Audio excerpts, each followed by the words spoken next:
Miss কইরা লাইছি। যদি আরেকটু আগে যাইতাম তাইলে এই ছোট্ট টুনটুনি পাখিটার নাচটা দেখতে পারতাম। এই মাইয়াটার নাচটা খুবই সুন্দর হইছে। আমার কাছে কিন্তু খুব ভালো লাগছে। কোনো ভাই বোন খালি রাস্তা পাইয়া মাশাআল্লাহ কত সুন্দরভাবে দেখেন তারে নারে কইরা হাঁটতাছে না। বড় ছেলে ওই দিক দিয়ে আর ছোট মাইয়া এদিক দিয়ে। তো আসসালামু আলাইকুম সবাইকে, কি অবস্থা সবার, কেমন আছেন সবাই? আশা করি সবাই ভালো আছেন। আমি তাইবার আম্মু আবারও নতুন একটা ব্লগ ভিডিও নিয়ে চলে আসলাম আপনাদের মাঝে। আশা করি সবাই আমার ভিডিওটা একটু ধৈর্য ও কষ্ট কইরা দেখবেন। তো এই দিক দিয়া দেখেন সকাল সকাল কাপড় বাউ কইরা নিতাছি, কারণ আজকে পহেলা বৈশাখ। এর জন্য ভাবলাম যে বাচ্চা কাচ্চারারে নিয়ে নিচের থেকে একটু ঘুরাই। পহেলা বৈশাখের মধ্যে যে একটা অনুষ্ঠান হয়, এই অনুষ্ঠানটা মনে করেন আমাদের এখান থেকে যাইতে বেশি হলে 5 মিনিটের রাস্তা, আর আমার বাবার বাড়ি থেকে আইতে 10 মিনিটের রাস্তা। তো আমরা যে সময় ছোট ছিলাম তখন যাইতাম। ছোট বলতে বিয়ের আগেও গেছি, বিয়ের পরেও গেছি, কিন্তু এই যে আগের বছর যাওয়া হয়েছে না। কিন্তু এবার ভাবলাম যে বাচ্চা কাচ্চারারে নিয়ে একটু ঘুরাই। তো এই দিক দিয়া দেখেন 4 জনের সাথে দেখা হয়ে গেল, তারা রাস্তার মধ্যে দাঁড়ায় দাঁড়ায় ছবি উঠাইতেছে।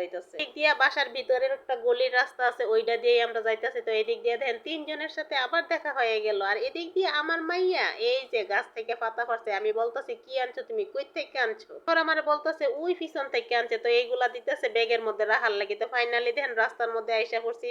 হয় 5-6 মিনিট লেগে গেছে, কারণ ওই যে বাচ্চা কাচ্চা হাঁটে না, এর জন্য। তো রাস্তার মধ্যে কিন্তু ফুলের থেকে দইরা যা যা অনেক কিছুই দেখা উঠছে, কিন্তু সবকিছু আমি ভিডিও করতে পারি নাই, কারণ 2 জন সদস্যরে নিয়ে একা আইছি। তো এর জন্য হাঁটতে হাঁটতে প্যান্ডেলের ভিতরে যাইতে যাইতে এক হুজুর সাহেবের সাথে দেখা। তো এই দিক দিয়ে মাশাআল্লাহ কিউট একটা বাবু দাঁড়াই লইছে। তো ওনার সামনে দিয়ে আমি ভিডিও করতে পারি নাই। ওমা ভিতরে ঢুকতে না ঢুকতেই দেখি কি গান নাচ চলতেছে, আর কি গান না নাচ চলতেছে। প্রচুর মানুষ ছিল ওইখানে। আর চেয়ার মনে করেন সামনের সাইডে ফাইডে যে চেয়ার গুলা সবগুলাই বুরাট, কিন্তু মাঝখানের চেয়ার গুলা খালি। এখানে একটা বিষয় লক্ষ্য করেন, এদিক দিয়ে দেন আপুমনির নাচ দেখে আমগো মনে করেন খালা এদিক দিয়ে বইসা থাকে। এই যে মাথার কি জাকি, আমি ওনারটা একটু ভিডিও কইরা নিলাম যে আপনারা সবাই দেখাই। চতুর্দিক দিয়ে ঘুরাইয়া ভিডিও কইরা নিলাম। এর ভিতরে একটা কিউট মামুনির সাথে দেখা, উনি সামনে দাঁড়াইলেছে, ভাবলাম উনারেও একটি ক্যামেরা বন্দি করি। তো এদিক দিয়ে একজন ভাইয়া এসে পড়ছে নাচার লাগে। আমার ছেলে দাঁড়ায় দাঁড়ায় এই সব কিছু দেখতেছে। ছেলে গানের আওয়াজ শুননা উনার শরীরে এত তাও, কিন্তু উনার নাচের ভিডিও আমি করতে পারি নাই। তো এদিক দিয়ে ভাইয়াটা কিন্তু খুবই সুন্দরভাবে নাচছে। আমার কাছে ভাইয়াটার নাচটা খুবই ভালো লাগছে। এরপর আইসা পড়লো এই যে আপুটা।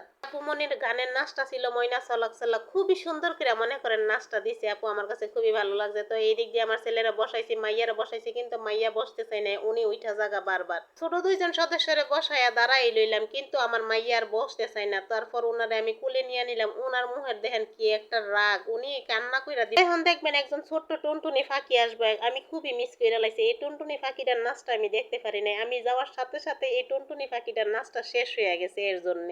ওই দিক দিয়ে অনুষ্ঠান শেষ করে আইসা পড়লাম স্কুলে। তো এইটা এখন স্মৃতি হয়ে গেছে। এই স্কুলে আমি 6 থেকে 10 পর্যন্ত ফিরে গেছি। খুবই মনে পড়ে, মিস করি। আমি স্কুলের ভিতরে ঢোকার পর আমার অনেক কি স্মৃতি, তারপরে অনেক কিছু মনে পড়ছে যে একটা সময় বান্ধবীদের সাথে কত এইটার ভিতরে হইছে, আড্ডা ক্লাস কত কিছু করতাম, খেলাধুলা করতাম। এখন সব কিছুই স্মৃতি হয়ে গেছে। তারপর আমাদের অনুষ্ঠান দেখা শেষ, এর জন্য আমি গাড়ি নিয়ে নিলাম, রিক্সা নিয়ে নিলাম আর কি। তো আজকের দিনটা খুবই ভালো কাটলো। সবার দিনটা কিরকম কাটছে কমেন্ট করে বলবেন। আর সবাই ভালো থাকবেন। আল্লাহ হাফিজ।